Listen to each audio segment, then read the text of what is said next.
नमस्कार, मी बाबा बेलापूरकर. आपण पाहत आहात एकजूट महाराष्ट्र न्यूज.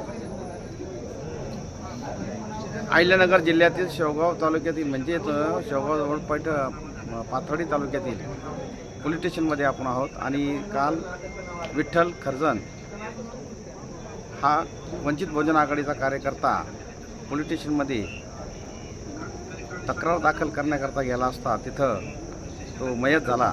त्या संदर्भात वंचित बहुजन आघाडीचे राज्य महासचिव प्राध्यापक किसन चव्हाण हे वंचित बहुजन आघाडीचे राज्य अध्यक्ष ॲडव्होकेट बाळासाहेब आंबेडकर यांच्याशी फोनवरती चर्चा करत असताना आम्ही तुम्हाला दाखवत आहोत.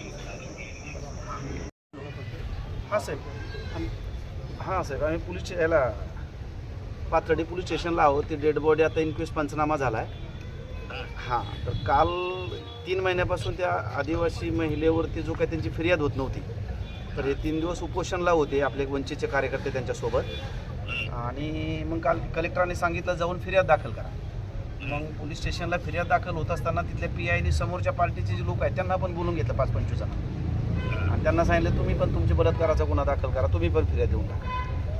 म्हणजे काय ह्या पार्टीवरती, ह्या मुलावरती, त्यांच्यावरती समोरच्यांनी. नाही तो तर झालेलाच नाही. आता ह्या आदिवासी महिलेवरती अत्याचार. तुम्ही स्वतःहून कंप्लेंट द्या. हां, मी कलेक्टरच्या सांगण्यावरून मी या ठिकाणी आलो. हां, आदिवासींवरती अन्याय झाला होता त्या ह्याच्यासाठी. हां, माझ्या समोर असणारे PI बसले होते.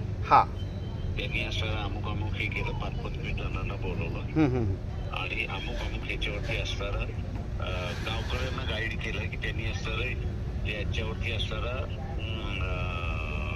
रेप केसचा गुन्हा दाखल करा. हो, खोटी फिर्याद.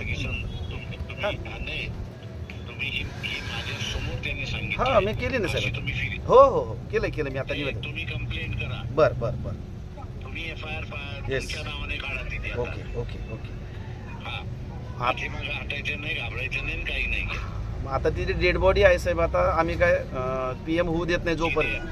नाही, तुमची पहिल्यांदा FIR करून घ्या आणि मग ती डेड बॉडी ताब्यात घ्या. तुम्ही FIR झाल्यानंतरच. आणि तुमचा FIR हो.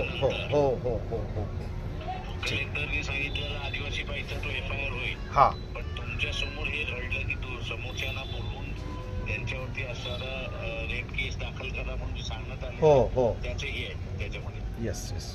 ठीक आहे साहेब, करतो मी त्या पद्धतीनं. त्यांच्या त्या मैताचे भाऊ आहेत, 1-2 मिनटं फक्त त्यांच्याशी बोला. हां साहेब, जय भीम हॅलो, सर. हा जे हां, ते माझा भाऊ त्यांच्याबरोबर गेला होता ना. त्यांनी तिथल्या PIनी समोरच्या पार्टीला बोलवून आणि त्यांनी स्वतः त्यांना धमकवलं का तुमच्यावर खोटी फिर्याद दाखल करू बलात्काराची. आता ठीक आहे म्हणून हां, सांगितलं आणि ना, त्यांना मानसिक दाखल करायला. त्याच्यामुळे मानसिक धक्का बसला. किसननं सांगितलंय, त्या किसनच ती खोटी कंप्लेंट दाखल करेल त्या ठिकाणी. हा, ठीक आहे. ठीक आहे, चालेल. हो, ठीक आहे साहेब, करतो आम्ही त्याला. हो, करून घ्या. हो. आता बघा, तू होता तिथं, मी नव्हतो. ते साहेब मला जे म्हणत होते ना, तर मी म्हणजे तू होता तिथं. तुला ही फिर्याद दाखल करायची. आता जोपर्यंत आपली फिर्याद दाखल होत नाही तोपर्यंत हे बाकीच्या काही गोष्टी होणार नाही. आता आपण जायचं आणि तुझी फिर्याद दाखल करायला. तुझ्या समोरचे लोक आलते ना, PI तिथंच होते ना, PSI तिथंच होते ना साहेब. आमचा तुर्तास एवढेच. भेटूया पुढच्या बातमीपत्रात. जय हिंद, जय महाराष्ट्र.